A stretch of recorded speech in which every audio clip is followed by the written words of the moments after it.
So if you have ever scrolled through Twitter for even a moment, you might get the impression that iPhones are practically found everywhere in Africa. The memes, the tweets, the mirror selfies, the endless discussions about Apple's latest releases, it all seems to suggest that everyone on the continent is an iPhone user, but a reality might surprise you. When we talk about the big shots in the technology industry, Apple definitely takes the lead. They are like the cool kids on the block, and we even have a special name for them, the Big Four. Joining Apple in this exclusive club are other heavy hitters like Amazon, Google, and Facebook. It's like a superstar team assembled to rule the tech world. Now let's talk about Apple's claim to fame, the iPhone. You can't deny it. The iPhone has become an icon in the world of smartphones. It is sleek, it's powerful, and it's got a certain aura of sophistication that just screams cool. Pretty cool. Apple is not just any company. It's the creme de la creme of the corporate world. They have got a market capitalization of $3 trillion. That's enough zeros to make your head spin. Literally. It's like they have their own money-making machine hidden in their Cupertino headquarters. It is interesting how Apple describes itself as a global company that celebrates diversity and represents people from all corners of the world. However, there is a noticeable absence when it comes to their presence in Africa. There is not one Apple store in Africa, not even South Africa hosts one. Apple's market capitalization is actually larger than the entire GDP of the African continent. Let us sink in for a moment. We are talking about a tech giant that has more value than the combined economies of a whole continent. It really makes you wonder about Apple's level of interest in Africa and how Africa perceives Apple. And we've been left behind! Now, I'm not saying that Apple intentionally ignores Africa or anything like that. There could be various factors at play here, but it does not make you scratch your head and ponder why Apple hasn't fully embraced the African market. Take a look at this map for example. It displays the various sites of Apple, including its offices, store locations, and other facilities. Despite collaborating with local resellers and repair shops in various countries on the continent, Apple does not have its own office or stores there. This creates a significant gap in their geographical coverage. It's not difficult to understand why Apple, a company that specializes in selling high-priced, luxurious electronic devices, may choose to be selective in its investment. The vast majority of Apple's income is derived from the Americas, which primarily refers to North America. It's worth noting that Apple has only established a limited presence in South America, with merely 6 offices, stores, or facilities, while having over 500 in North America. In addition to the Americas, Europe and China also contribute significantly to Apple's revenue. These 3 regions collectively represent 86% of the company's reported earnings in the most recent quarter. Here is where it gets interesting or puzzling, depending on how you look at it. Africa doesn't even get a mention in Apple's earnings statement. It's like they don't even acknowledge the existence of our continent when it comes to their product sales.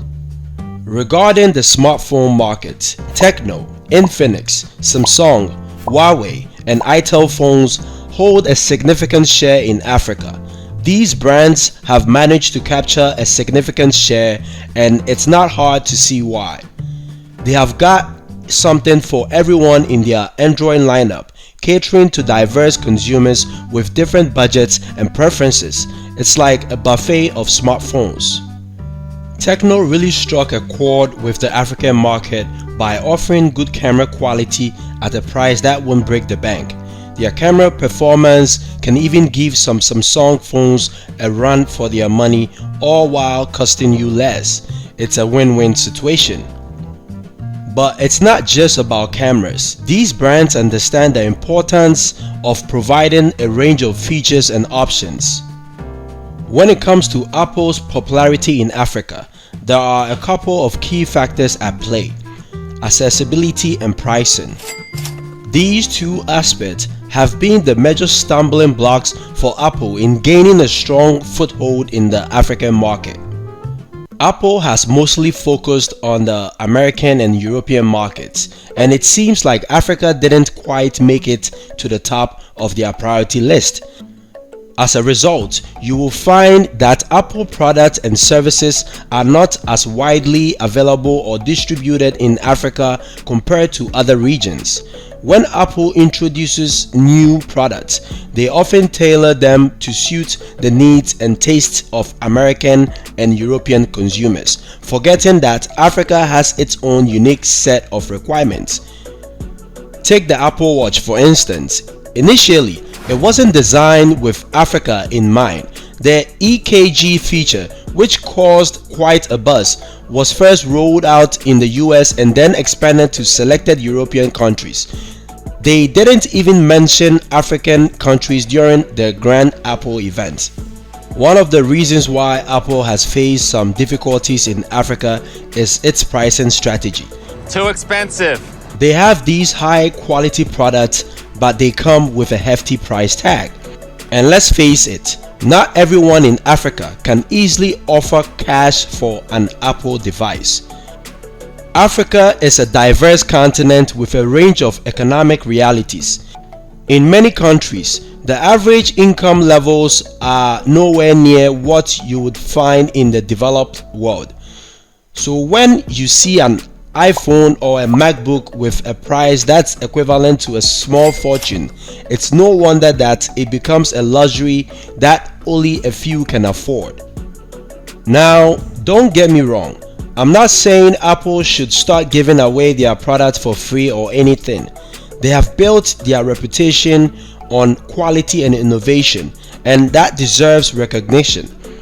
But it's essential to understand the economic landscape of the African market and adjust their pricing strategy accordingly.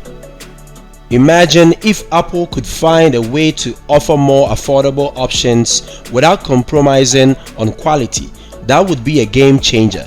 It would open up doors for a broader audience in Africa to experience the Apple ecosystem and enjoy the benefits of their products. Plus, it would boost Apple's market penetration and overall adoption on the continent.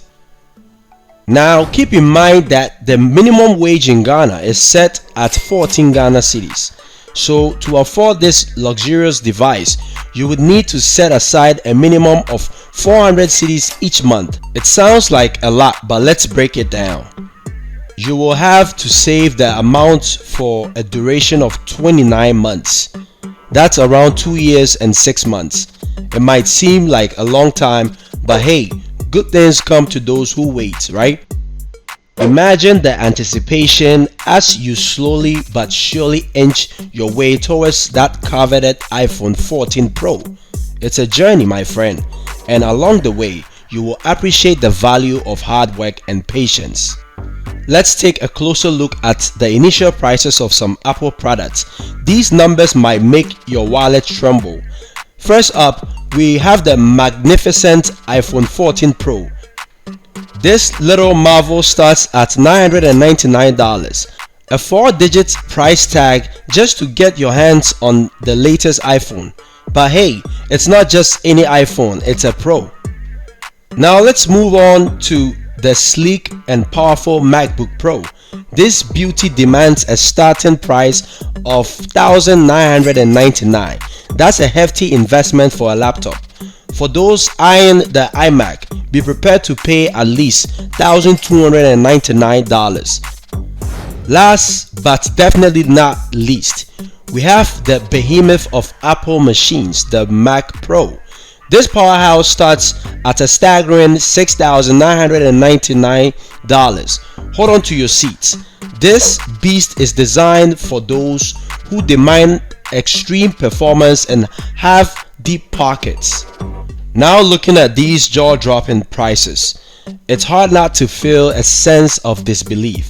Some might even call them outrageous. But hey, Apple has built a reputation for delivering premium products with a price tag to match.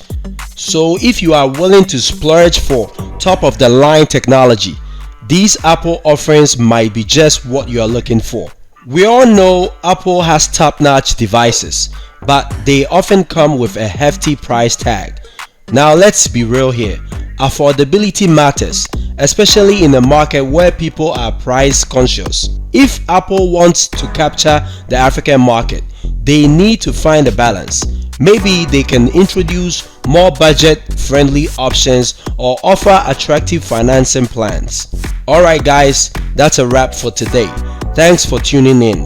Don't forget to subscribe to the channel and hit that notification bell so you never miss out on my exciting new videos. Stay tuned for more awesome content coming your way soon.